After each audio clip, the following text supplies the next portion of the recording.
ओम श्री साईराम। ओम श्री साई। भारद्वाज ऋषी गोत्राय नमः। भारद्वाज ऋषींच्या गोत्रात जन्म घेणाऱ्या श्री साईंना आमचा नमस्कार असो। 23 मे 1940 रोजी जेव्हा सर्वप्रथम मी साईबाबा आहे असे बाबांनी पेंद वेंकप्पा राजूंना सांगितले, तेव्हाच आपले गोत्र भारद्वाज असल्याचे सूचित केले। परंतु यावर अधिक प्रकाश मात्र 1963च्या गुरुपौर्णिमेस टाकला। त्या दिवशीच प्रवचनात बाबा म्हणाले, मी भारद्वाज ऋषींच्या गोत्रात जन्म घेण्याचे कारण भारद्वाजांना शिवाकडून मिळालेला वर।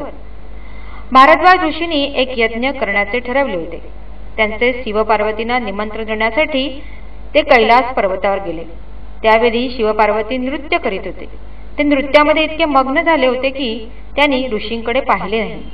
असेच 7 दिवस गेले। त्यावेळी ऋषींना केवळ शिवदर्शन होत होते, शक्ती माता दिसत नव्हती।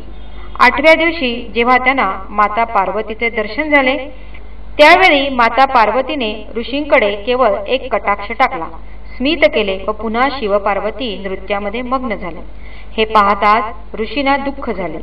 त्यांचा असा समज झाला की माता पार्वतीने त्यांना अव्हेरले आहे, म्हणून ते कैलासावरून परतण्यास निघाले। परंतु सतत 8 दिवस बर्फामध्ये उभे राहिल्यामुळे त्यांचा डावा पाय बधीर झाला होता। त्यातच त्यांना डाव्या डोळ्याने दिसेनासे झाले। त्यामुळे ते कोसळून खाली पडले आणि जोराचा आवाज झाला। या आवाजामुळे शिवपार्वतींचे नृत्य थांबले। शिवाने जेव्हा ऋषींकडे पाहिले तेव्हा ते त्यांच्या जवळ गेले आणि आपल्या कमंडलूतील जल त्यांच्यावर शिंपडून त्यांना पूर्ववत केले। जेव्हा ऋषी भानावर आले तेव्हा परमशिवाने त्यांना सांगितले, शक्तिमातेने जो कटाक्ष आपल्याकडे टाकून स्मित केले ते आपल्या यज्ञासाठी आशीर्वाद होता। आम्ही आपल्या यज्ञास उपस्थित राहू। जेव्हा भारद्वाज ऋषींनी यज्ञ केला तेव्हा यज्ञ समाप्तीच्या वेळी शिवशक्ती प्रगट झाली व त्यांनी भारद्वाजांना वर दिला, तुमच्या गोत्रात आम्ही 3 वेळा मनुष्य रूपाने जन्म घेऊ। प्रथम अवतार शिव अवतार असेल, जो शिर्डी साई नावाने प्रसिद्ध होईल। द्वितीय अवतार हा शिवशक्ती अवतार असेल, जो श्री सत्यसाई या नावाने ओळखला जाईल। तृतीय अवतार हा शक्ती अवतार असून प्रेमसाई म्हणून भजला जाईल। एवढेच नव्हे तर परमशिव पुढे म्हणाले, तुम्हाला जे वाटले की शक्तिमातेने तुमची 8 दिवस उपेक्षा केली, त्यामुळे शिवशक्ती अवतारात शक्तीला कष्ट होतील, जे मी शिव जल शिंपडून दूर करेन।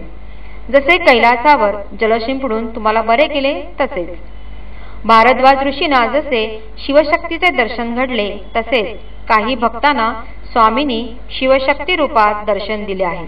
विशेषतः नवरात्रीमध्ये जेव्हा स्वामींची मिरवणूक निघत असे तेव्हा त्यांचे शिवशक्ती रूपात दर्शन मिळाल्याचे त्या काळातील भक्त अजूनही सांगतात। ओम श्री सत्यसाई नाथार्पण मस्तु।